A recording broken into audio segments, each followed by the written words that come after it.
साहब जी। माननीय सदस्य श्री सुखजिंदर सिंह रंधवा जी।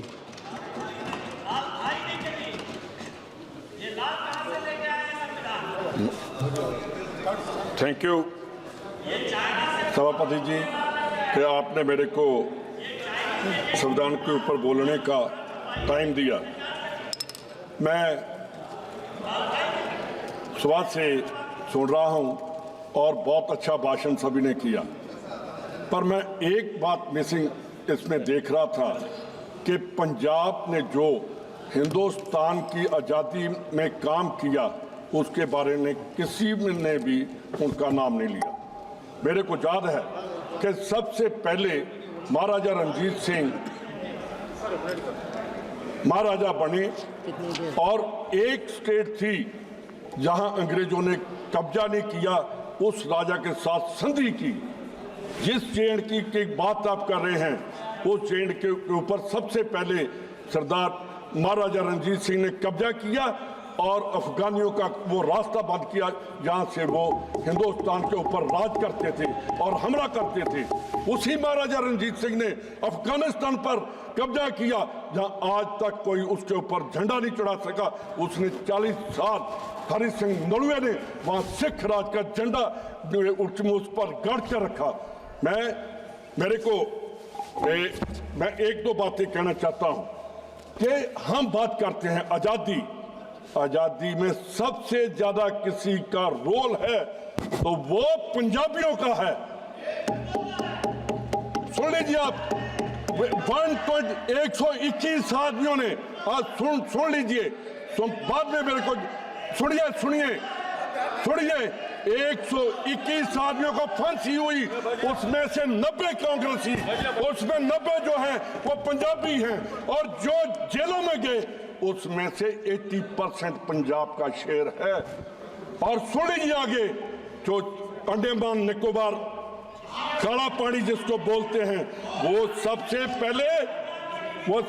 पहले पंजाब का बाबा सोन सिंह भकना जो कामाघाटा मारू नगर से चले थे, उन्होंने आकर सबसे पहले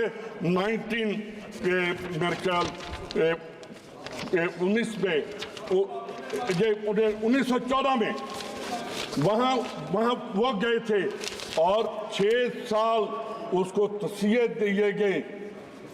सभापति जी आप तो पंजाब की समझते हैं, उसको दिया और 6 साल के बाद उनकी शहादत, वहां पहली शहादत काला पानी की बाबा सोन सिंह भकना की थी। मैंने जब सुना कि सेकुलरिज्म की बात करते हैं, जिन्होंने आजादी के लिए अपना बलिदान दिया वो सेकुलर थे। जिन्होंने अपना बलिदान दिया उनको ये मालूम नहीं था कि हमारा देश आजाद होगा। उन्होंने फांसी के फंदों पर चढ़े और काला पानी जैसे वहां रहकर आए। मेरे को आज भी याद है कि वहां जब जेल नहीं बनी थी, वहां तसीहे देने के लिए 4x8 का पिंजरा हुआ करता था जो देशभक्तों को उसमें बंद करके और वो खड़े हो सकते थे या बैठ सकते थे, वो वहां शहादत उनकी हो जाती थी। और जो सेलुलर जेल है वो जेल नहीं, वो तसिया घर था अंग्रेजों का। मैं कामाघाटा मारू जो जहाज चला बाबा सोन सिंह भकना के बाद, उसी जहाज में शहीद उधम सिंह थे, सरदार उधम सिंह। उन्होंने वहां से निकलकर जलियांवाले बाग का बदला लिया अंग्रेजों से। कहाँ हम उनको याद तो करते हैं, कहाँ है वो हमारे शहीद, कहाँ है जो सरदार भगत सिंह यानी जैल सिंह जब चीफ मिनिस्टर बने 72 में, उन्होंने सबसे पहले उसकी माता को कहा तू भगत सिंह की माता नहीं, तू पूरे पंजाब की माता है, और उसको पंजाब माता का खिताब दिया गया।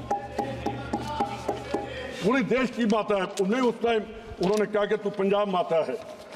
आपने बात की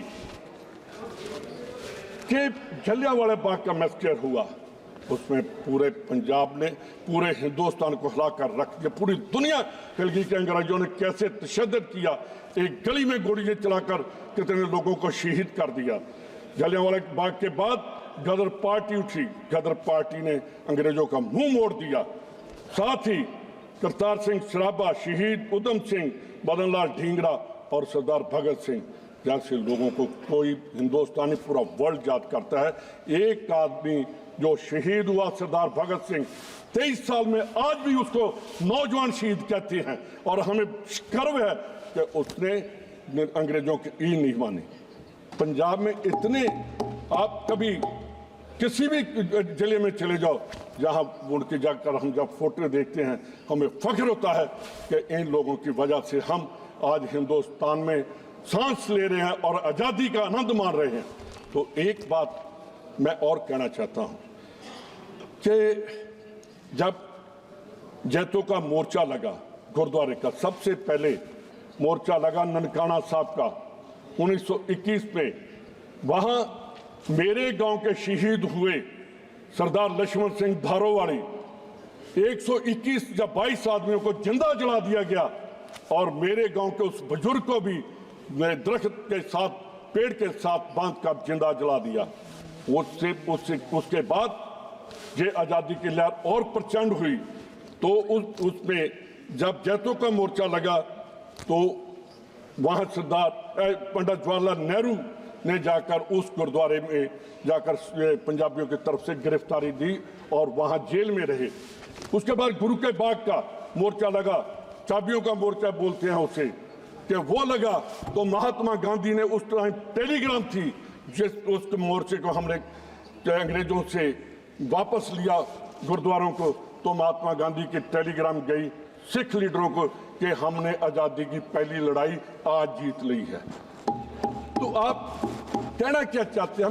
मैं तो इस जांच सुनकर गुस्सा मत करना यार, इस पार्लियामेंट में आकर जो हमारे सेकुलर स्टेट का हमने संविधान में लिखा कि हम सेकुलर स्टेट हैं, कोई कहता है, कोई अपनी स्टेट का नारा लगाता है, जहां तो देश का नारा लगाना चाहिए, देश मजबूत होगा तो हम मजबूत होंगे, फिर कोई नहीं देख सकता हमारी तरफ।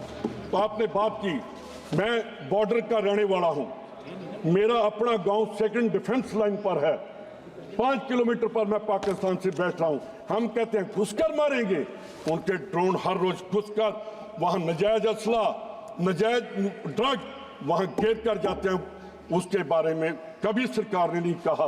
वहां पाकिस्तान थ्रू पंजाब प्रॉक्सी वार लड़ रहा है हमारा, उसके ऊपर कोई ध्यान नहीं है कि उस दुश्मन को कैसे उसको जवाब देना है।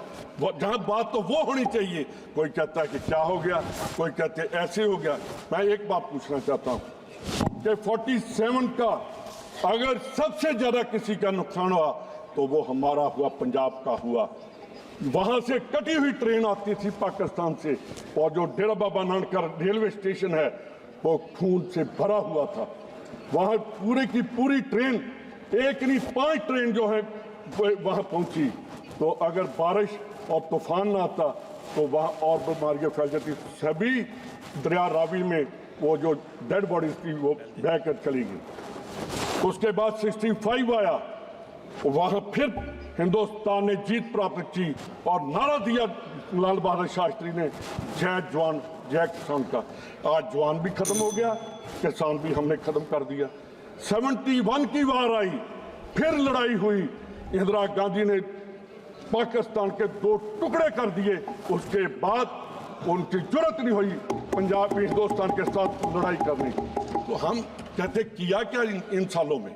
या पंजाब के जब अनाज नहीं था हिंदुस्तान में तो पंडित जवाहरलाल नेहरू ने और सरदार प्रताप सिंह कैरो ने वहां एग्रीकल्चर यूनिवर्सिटी दी, वहां भाखड़ा डैम दिया। तो हमने पंजाब वालों ने देश के अनाज भंडार भर दिए। आज क्या किसानों का हालात है पंजाब के? उनको हम देशद्रोही समझ रहे हैं, वो बॉर्डर पर बैठे हैं, उनको देश की राजधानी में नहीं आने दिया जा रहा। उस टाइम अंग्रेजों के टाइम में उसके शहीद उधम के भगत सिंह के चाचा ने, सरदार अजीत सिंह ने मोर्चा लगाया था, तो उस टाइम कहा था पगड़ी संभाल जट्टा, पगड़ी संभाल होए, तो वो असी मोर्चा जितया सी। अंग्रेजों ने घुटने टेक ले सी अगे किसानों के। अज साडा किसान इत्थे आउण लई बैठा कि सानू दिल्ली च वड़न दिओ, तो उन्होंने क्या कि इन्होंने कहा था इतने लोग नहीं आएंगे, उन्होंने कहा कि हम 100 आदमी पैदल भेज देंगे, उनको नहीं आने दिया जा रहा। हमारा नुकसान भी, पानी हमारा खराब हो गया, जमीन हमारी खराब होगी, तो हमें मिला क्या? मैं एक बात ही कहकर मैंने वाइंड अप ही करना है।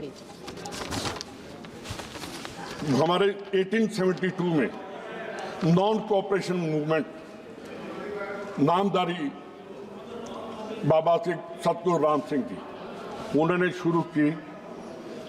मलेरकोटड़ा में आप सभी को पता है,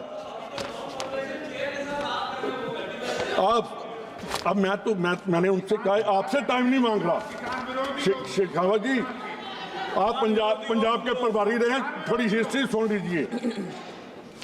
वहां अंग्रेजों ने तोपों के साथ जो वहां पीसफुल प्रोसेशन कर रहे थे उनको उड़ा दिया। एक 13 साल का लड़का, उसका रेंज में नहीं आ रहा था तोप की, उसने ईंटें लगाई और कहा कि अब अंग्रेज मैं तेरी रेंज में आ रहा हूं, मेरे को गोली मार, और वो भी शहादत उसकी हुई। मैं गुरु नानक साहब का एक श्लोक है वो बोलकर मैं अपना कदम करूंगा। आसा महला पहला, खुरासान खसमाना किया हिंदुस्तान डाया, एती मार पई कर लाने तैं की दर्द ना आया। कि उथों उन्हें गुरु परमात्मा नूं बाबर ने जो हमला किया सी, जो बाबर ने देश में अत्याचार किया था, और गुरु को उसने अलामा दिया था कि आप अच्छा नहीं कर रहे, कि उसने हिंदुस्तान पर हमला किया और इतना मारा कि तेरे को दर्द नहीं आया। मैं भी कहता हूं कि मोदी साहब किसानों के ऊपर इतना तशद्दुद जो हो रहा है उनको बंद करिए, उनको देशद्रोही मत समझिए, वो देश के अन्नदाता हैं। बहुत बहुत धन्यवाद। धन्यवाद। श्री अमोल गोले जी, श्री अमोल गोले।